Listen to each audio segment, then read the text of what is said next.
അയ്യോ ലൈവായി പോയി. മനസ്സിലാക്കി ഞാൻ ഇപ്പോൾ വരാം.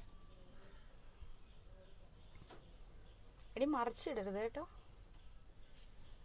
ഹായ്, എന്തുണ്ട് വിശേഷം?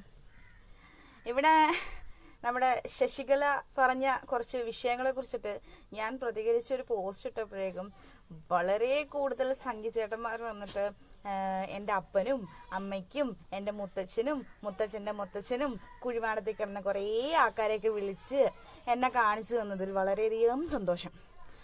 അപ്പം എന്നെ വിമർശിച്ചവരോട് എനിക്കൊന്നും പറയാനില്ല. കാര്യം അവർ വിമർശിക്കട്ടെ. ഒരാൾ പ്രതികരിക്കുമ്പോൾ അതിൽ പോസിറ്റീവ് മാത്രം ആയിക്കഴിഞ്ഞിട്ടുണ്ടെങ്കിൽ അതൊരു അഹങ്കാരമായി പോവും. പക്ഷെ വിമർശനം കൂടി വന്നാൽ മാത്രമാണ് അതിന്റെ കുറ്റങ്ങളും എല്ലാം നമുക്ക് മനസ്സിലാക്കാൻ പറ്റുള്ളൂ. വിമർശിക്കാം, പക്ഷെ വിമർശിക്കുന്ന രീതി കുറച്ചും കൂടി ബെറ്റർ ആയിരിക്കണം എന്ന് ഞാൻ പറയുന്നുള്ളൂ.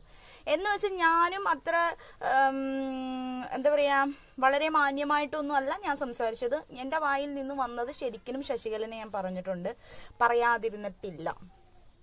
പക്ഷെ എനിക്ക് പറയാനുള്ള ഒരു കാര്യം എന്ന് വെച്ചിട്ടുണ്ടെങ്കില്, ഈ ഒരാളെ കുറിച്ചിട്ട് ഒരാളൊരു കാര്യം പറഞ്ഞു, അവരുടെ സ്വാതന്ത്ര്യത്തിന് അവര് പറയാനുള്ളത് അവർ പറഞ്ഞു. പക്ഷെ എല്ലാവരും അതേപോലെ തന്നെ വിഴുങ്ങി, വെള്ളം തൊടാതെ വിഴുങ്ങി അത് കേൾക്കണം എന്ന് പറയുന്നത് എവിടുത്തെ നായാന്നാ ഞാൻ ചോദിക്കുന്നത്. ഇതിപ്പോ ഞാൻ ആദ്യമായിട്ടല്ല ഒരു വിഷയത്തിൽ പ്രതികരിക്കുന്നത്.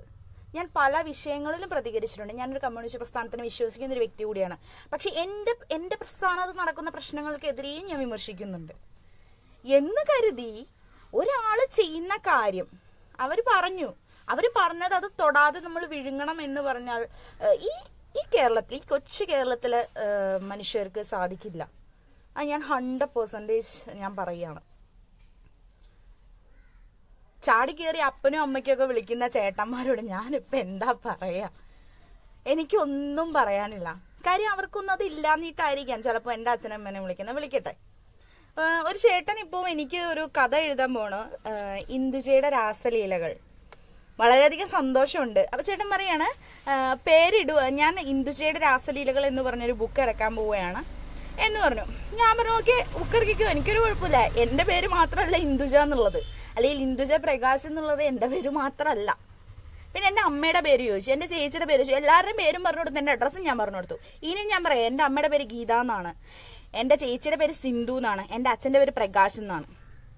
പിന്നെ എന്റെ അഡ്രസ്സ് അതും വേണമെങ്കിൽ ഞാൻ പറയാം. ആർക്കാച്ചാ ഇവിടെ വന്നിട്ട് എന്താച്ചാ പറഞ്ഞു.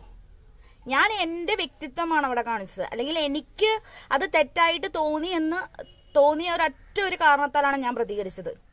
ഈ പ്രതികരണശേഷി ഇല്ലാണ്ടാക്കുക എന്നുള്ള നിങ്ങളുടെയൊക്കെ ഒരു വിചാരം അത് വെറും തോന്നൽ മാത്രമാണ്. തെറ്റ് കണ്ടാൽ അത് പ്രതികരിക്കും. അതിപ്പോ എന്റെ അമ്മയാണെങ്കിലും എന്റെ വീട്ടുകാരാണെങ്കിലും ആരാണെങ്കിലും ഞാൻ പ്രതികരിച്ചിരിക്കും. എന്ന് കരുതി ഭീഷണി ഭയങ്കര ഭീഷണിയാണ്. സംഘങ്ങളുടെ ഭീഷണിയാണ് സഹിക്കാൻ പറ്റാതെ. സത്യം പറഞ്ഞാൽ കണ്ട് ചിരി വരും. എന്റെ പൊന്നു ചേട്ടന്മാരെ, ഞാൻ അങ്ങനെ ഒന്നും വാടണ ഒരു മോഡലല്ല. ഈ ഐറ്റം എന്ന് പറഞ്ഞാൽ റെയർ ഐറ്റം തന്നെയാ. തീ കൊരുത്തതാണ്. ഈ വെയിലത്തൊന്നും വാഴില്ല. ഓക്കെ, വാടാനും സാധിക്കില്ല.